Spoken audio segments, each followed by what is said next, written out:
ప్రియమైన దేవుని పిల్లలారా, ప్రభువైన యేసుక్రీస్తు వారి పేరట మీ అందరికీ వందనాలు. ప్రభు పేరట మీ అందరికీ శుభములు, దీవెనలు కలుగునుగాక. ఈ ఉదయకాలం పరిశుద్ధ గ్రంథము నుండి దేవుని వాక్యాన్ని చదువుకుందాం. యెషయా గ్రంథము 41వ అధ్యాయము 10వ వచనాన్ని చదువుకుందాము. నేను నిన్ను బలపరుతును. దేవుడు తన మాటలు మనందరి కొరకు దీవించునుగాక. ఆమెన్. ప్రియమైన దేవుని పిల్లలారా, దేవుని పక్షంగా శ్రమపడటానికి మనం పిలువబడినప్పుడు మనకెంత బలం ఉందో అంచనా వేసుకుంటాం.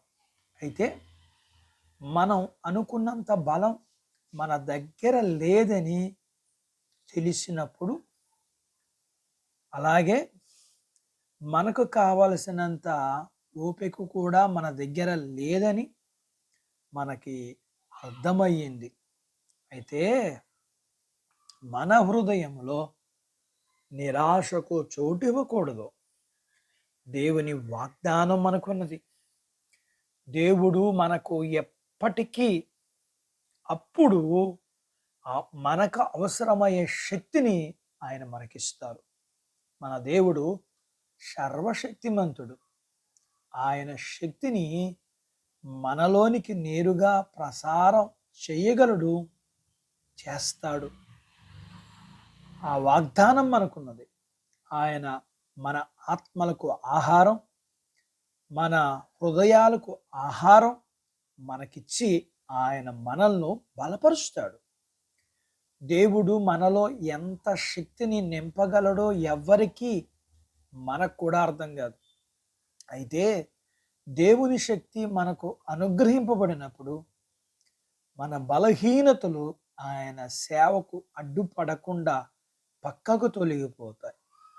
గడిచిన రోజుల్లో మనం తీవ్రమైన ఇబ్బందులు గుండా, శ్రమల గుండా వెళ్ళినప్పుడు మన ప్రియ ప్రభువు మనల్ని ఏ విధంగా బలపరిచాడో జ్ఞాపకం చేసుకుంటే ఎంతో ఆశ్చర్యం.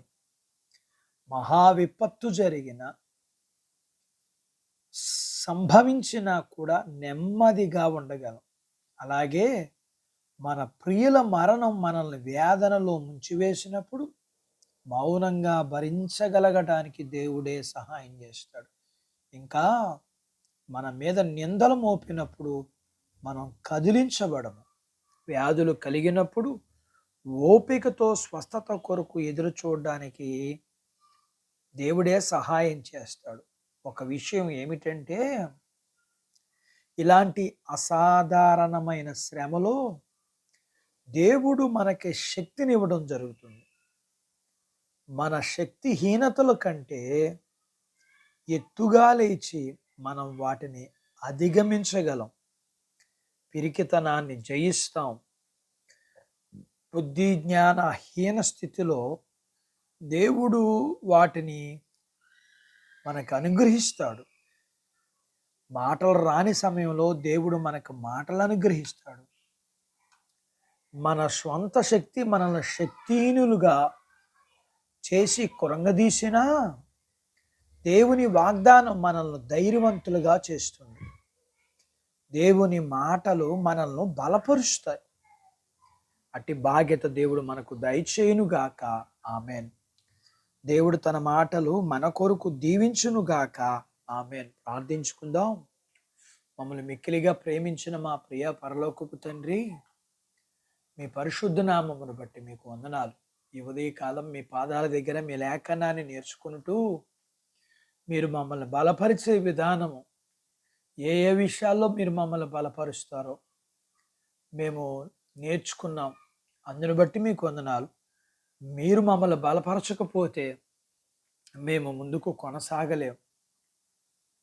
అందును బట్టి మీకు వందనాలు చెల్లిస్తూ మీ పిల్లల్ని అన్ని విషయాల్లో మీరే బలపరిచి నడిపించమని, మీ పిల్లలను కలిగినంతటిని దీవించమని వీరిని వీరి కుటుంబాలని, చిన్న బిడ్డలను, యవనస్తులను, వృద్ధులను, స్త్రీ పురుషులను, వారి చదువులు, ఆరోగ్యాలు, ఉద్యోగాలు, పొలాలు, పశువుల్ని మీరు దీవించమని,